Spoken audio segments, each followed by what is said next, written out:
할렐루야. 2023년 10월의 첫째 주일, 10월 1일 주일입니다. 추석 연휴이기도 하고 또 이곳 중국은 국경절 연휴가 겹쳐서 꽤 긴 시간 연휴 기간이 되었는데요.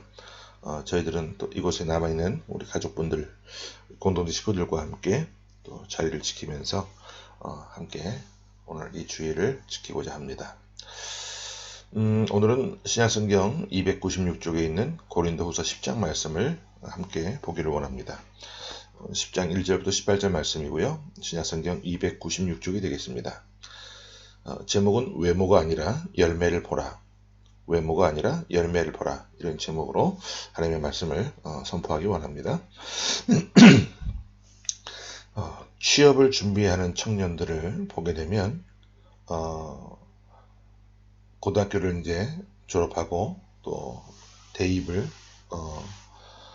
이제 준비하면서 이제 성적이 나오고 또 이제 면접을 볼 때도 학생들이 굉장히 외모에 신경을 쓰는 것을 많이 보게 되죠. 일반적인 시험이나 필기고사 이런 것들은 평소에 열심히 준비하고 공부했던 것들을 최선을 다해서 시험을 보면 되지만 면접고사는 그렇지 않다는 거예요. 훨씬 더 이 면접이 긴장되고 부담되고 어렵다, 그런 이야기들을 많이 하는데 시중에 보면 이런 편향 때문에 그런지 모르겠지만 면접을 준비하는 요령을 다루는 그런 책들이 많이 나와 있는 것을 보게 됩니다. 그 책들을 보면 대부분 공통적으로 하는 말이 뭐냐 하면 첫인상은 5초 안에 결정된다, 그런 이야기를 해요. 이 말 때문에 취업 준비생들이요 너무너무 긴장을 합니다.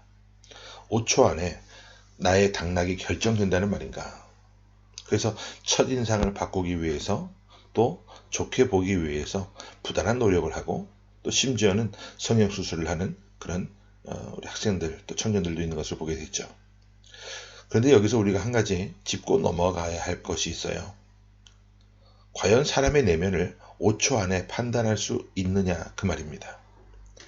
100번 양보해서 5초가 아니라 5분 동안 심층 면접을 한다고 했을 때 그 사람의 내면이 어떠한지, 그 사람의 본질이 어떠한지, 그 사람이 우리 회사에 또 우리 학교에 필요한 사람인지를 5분 안에 분별해낼 수 있습니까?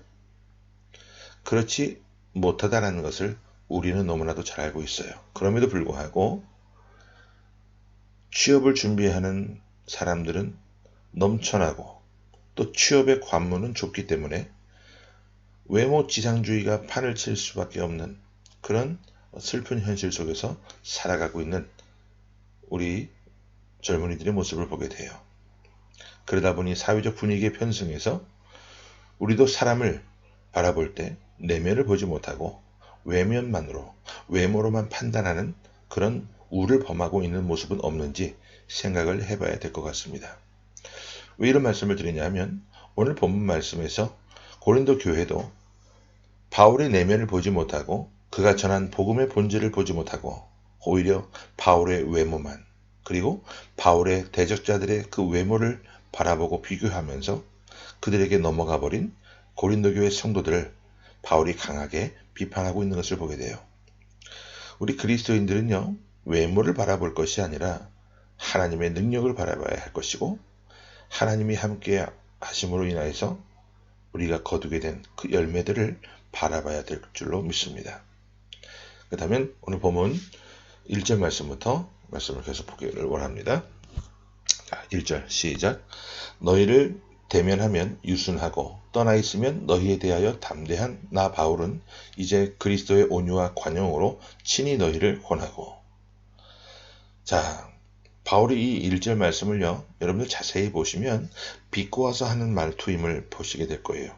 왜냐하면 바울의 대적자들이 바울을 이런 식으로 비난했거든요. 너희를 한번 봐라. 이 바울이라는 사람이 너희들을 얼굴 대면할 때는 비굴할 정도로 유순해 보이지만 너희를 떠나 있을 때는 너무나도 강한 어조로 편지를 쓰는 그런 이중적인 사람이다. 사람이 한결같아야 되는데 저 사람 바울은 사람을 얼굴을 대할 때는 유순한 것 같지만 떠나 있을 때는 너에 대해서 이렇게 각종 무서운 말을 쏟아내는 사람이다. 그러니까 그를 어떻게 믿을 수 있겠느냐? 믿지 말라. 유대에서 온 어떤 사람들이 고린도 교회 성도들에게 바울에 대해서 비난한 내용이에요. 바울이 이 사실을 알고 있었기 때문에 이렇게 비꼬아서 표현을 하고 있는 것이죠. 그런데 바울이 고린도 교회 성도들에게 얼굴과 얼굴을 대할 때 유순하게 대하고 떠나서 편지할 때는 강한 표현을 할 수밖에 없었던 어떤 특별한 상황과 정황이 있었습니다. 바울이 고린도 교회를 개척해서 복음이 들어가 있지 않는 곳에서 그리스도의 십자가 복음을 전할 때 당연히 유순하게 예수 그리스도의 십자가의 사랑을 전했습니다.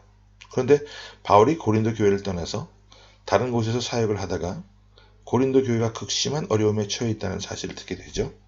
그래서 바울이 고린도전서 편지를 쓰면서 교회를 비판하고 성도들을 강하게 책망합니다. 왜 이렇게 할 수밖에 없었습니까? 우리가 고린도전서부터 쭉 살펴보고 있지만 고린도 교회는요, 문제투성이었어요. 분열의 문제부터 시작해서 송사하는 문제, 결혼의 문제, 우상의 제물에 대한 문제, 성만찬의 문제, 은사 사용의 문제, 부활을 믿지 않는 사람들의 문제 등등 수많은 문제들로 얼룩져 있었습니다. 이 문제를 해결하기 위해서 바울은 진심을 담아서 때로는 강한 표현을 쓸 수밖에 없었다는 것이죠. 이런 정황과 내용은 다 빼버리고 바울을 이렇게 비난하고 비판하는 자들이 많았습니다. 그리고 그들의 꾀임에 넘어간 교회 성도들도 이렇게 많았어요. 그래서 바울이 그들을 향해서 이렇게 권면합니다. 그리고 그들을 권면하면서 바울이 고린도 교회를 목회할 때 그리고 개척한 모든 교회에 대한 목회 원칙이 어떠했는지를 설명을 하는데 우리 3절과 4절 말씀을 연이어서 봅니다. 자, 시작. 우리가 육신으로 행하나 육신에 따라 싸우지 아니하노니 우리의 싸우는 무기는 육신에 속한 것이 아니요 오직 어떤 견고한 진도 무너뜨리는 하나님의 능력이라. 모든 이론을 무너뜨리며. 자, 바울이 개척을 하면서 사역을 할 때 유일하게 세웠던 목회 원칙 한 가지가 뭐냐 하면 오직 하나님의 능력을 붙잡고 사역을 해왔다 그 말입니다. 고린도 교회뿐만 아니라 그가 개척한 모든 교회에서 바울은 육체를 따라 일하지 않고 하나님의 능력 이것 하나만 붙잡고 일했다 그 말이에요. 그러면 바울이 이렇게 하나님의 능력을 붙잡고 사역을 했던 이유가 무엇이었습니까? 그가 고린도 교회에 오기 전에 아테네에서 복음을 전했던 적이 있었죠.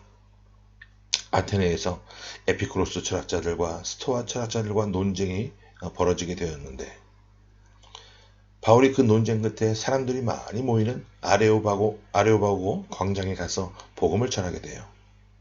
그런데 그때 바울이 그곳에서 전했던 설교와 복음의 내용은요, 순수한 복음이 아니라 철학적인 사상의 바탕을 둔 설교였습니다. 바울도 학벌이 굉장히 좋았던 사람이었잖아요. 누구에게 뒤지기 싫은, 또 질 수 없는, 정말 꿀리지 않는 그런 배경의 학문을 배웠던 사람인데 좀 배웠다라고 하는 그 철학者앞에서 말씀을 증거할 때 순수한 복음이 아닌 세상의 지식을 바탕으로 복음을 증거합니다. 하지만 그 열매는 참담했죠. 그 이후로 바울은 사람의 지식과 세상의 말에 바탕을 두지 않고 오직 하나님의 능력으로만 말씀을 증거하고 하나님의 능력만 나타나겠다고 다짐을 하게 됩니다. 그 이후에 그가 고린도 교회를 개척했고 그 이후에 바울이 목회하는 목회의 중심은 오직 하나님의 능력에 있었습니다. 그러다 보니 인간성은 뒤로 감추어지고 바울이 가지고 있는 세상 지식은 좀처럼 드러나지 않게 되죠. 그런데 안타깝게도 고린도 교회 성도들은 사람의 외모에 속하고 그리고 사람이 가지고 있는 학벌과 세상 지식에 마음을 주는 사람들이 많았어요. 우리 계속해서 7절 말씀을 한번 보겠습니다. 자, 시작. 너희는 외모만 보는도다. 만일 사람이 자기가 그리스도에게 속한 줄을 믿을진대 자기가 그리스도에게 속한 것 같이 우리도 그러한 줄 자기 속으로 다시 생각할 것이라. 바울이 떠난 후에 유대로부터 어떤 특정한 사람들이 몰려왔어요. 그들은 말에 있어서 굉장히 능한 변증가들이었습니다.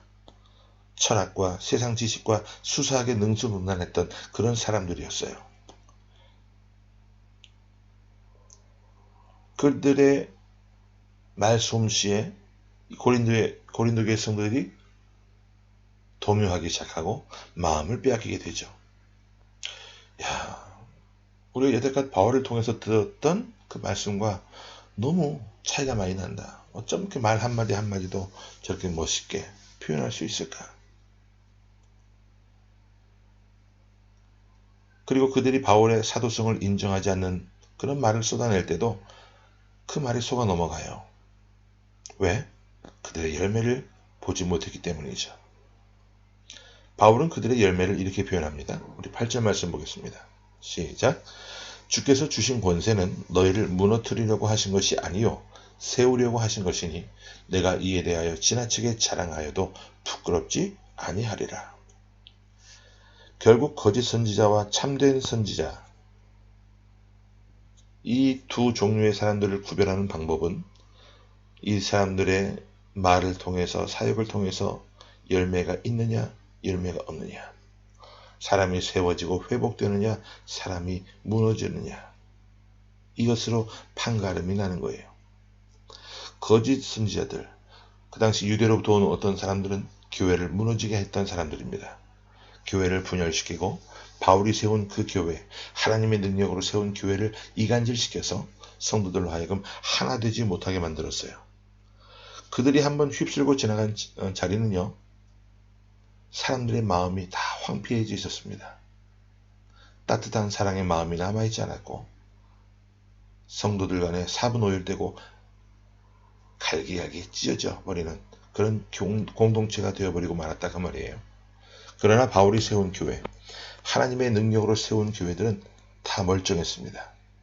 각자의 믿음이 세워져 있었고 그들의 믿음이 하나님과 함께 동일화되어져 있었습니다. 여러분, 이것이 열매의 큰 차이라는 거예요. 이것은 구약시대의 거짓 선지자들과 참 선지자들을 우리가 구별할 때도 마찬가지입니다. 거짓 선지자들은 무너뜨리는 사람이고 참 선지자는 세우는 사람입니다. 그런데 어리석게도 사람들은 그들이 남긴 열매를 보지 못했어요. 지금 자기 눈앞에서 세상 지식을 뽐내고 말에 능수능란했던 그들의 외모만, 껍데기만 보고 있었다는 것이죠. 이것이 바울에게는 크나큰 고통이었고 서운함이었는데 우리 10절 말씀을 보고 정리합니다. 시작. 그들의 말이 그의 편지들은 무게가 있고 힘이 있으나 그가 몸으로 대할 때는 약하고 그 말도 시원하지 않다 하니. 거짓 선지자들, 유대에서부터 온 이런 유대주의자들의 비난이었죠. 바울의 말이 힘이 없고 시원하지 않다라고, 약하다고 비방을 했습니다. 그의 글은 힘이 있는 것처럼 보여지지만 말은 시원치 않다는 것이죠. 왜요? 바울은 자기를 자랑하려고 하지 않았기 때문에 그래요. 하나님의 복음과 말씀만 순수하게 담백하게 전했기 때문에 그렇습니다. 그래서 이방인들, 그리고 이방인들에게는 그리스도의 십자가 복음이 잘 전해졌지만 그러나 그들에게 오히려 세상 지식과 철학적 지식을 전하는 유대에서부터 온 어떤 사람들의 말에 더 솔깃해져 버렸던 거예요.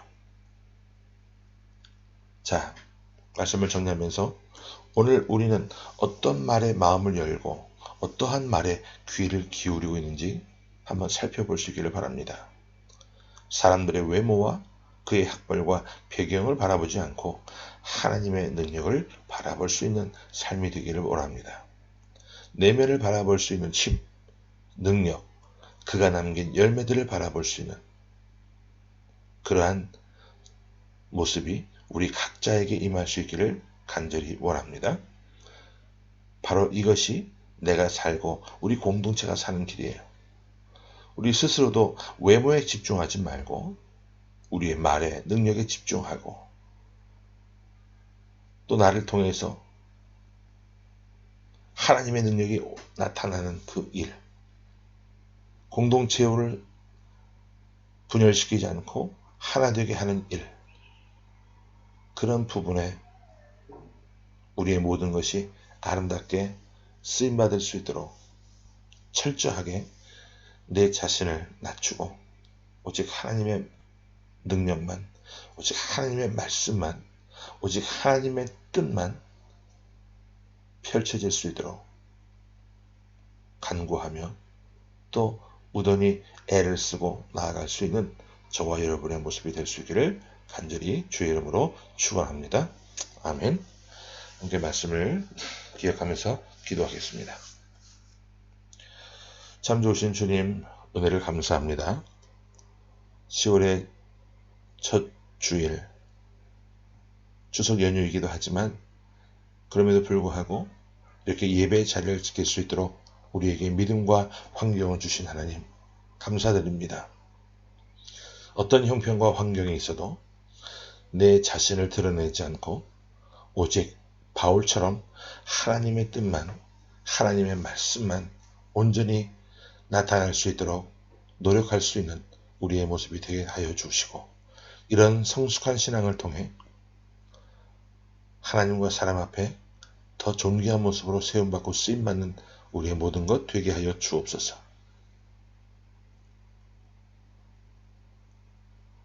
순간의 어리석은 판단으로 인해서 세상 사람들처럼 외모만 바라보고 열매를 못 본 상태로 판단하는 그런 우를 범하지 않도록 우리에게 더욱더 깨어있는 믿음을 허락하시고 깊이 있는 신앙을 통해서 하나님 열매를 바라보게 하시고 우리 또한 더 귀한 열매를 맺는 이 가을의 모습이 될 수 있도록 하나님 저희와 함께하여 주옵소서. 살아계신 예수 그리스도 이름으로 감사하며 간절히 기도하옵나이다. 아멘.